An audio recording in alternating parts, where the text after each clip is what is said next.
And the reason Vasily was crying was that he'd just undergone that extraordinary human facility for compressing a life into a compact emotional experience.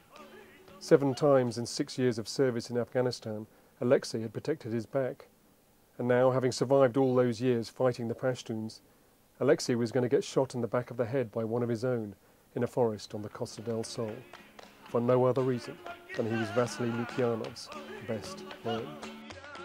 This is the 4th book in the Javier Falcon series. We are at a point in the story where they've uncovered a certain amount of the conspiracy, but there is some vital information missing. The police, Javier Falcon and his crew, are desperately searching for a clue that will give them the opening into the greater conspiracy. I think Seville is a very interesting city. It has a very immediate appeal to tourists.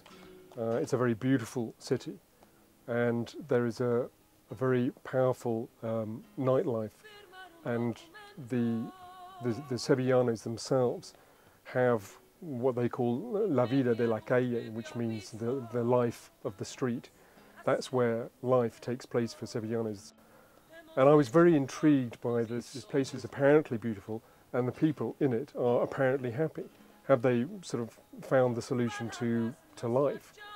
But of course, once you start scraping the surface, you begin to see that actually it's no different to any other city, that they still have these terrible problems of, there's an element of racism because there are all sorts of communities living there. There's a huge drug culture because they're very close to Morocco, and they get a lot of South American cocaine comes in there as well. So all these classic problems that you associate with urban life are there, but it's covered by this beautiful appearance and these wonderful, happy people. So to me, that is the ultimate setting for a crime novel, because the basic theme of crime novels to me is appearance and reality.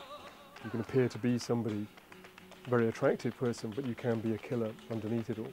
So to me, Seville is an emblem of what crime writing is all about. I've always travelled an enormous amount, and crime gives me the opportunity to write about all that experience.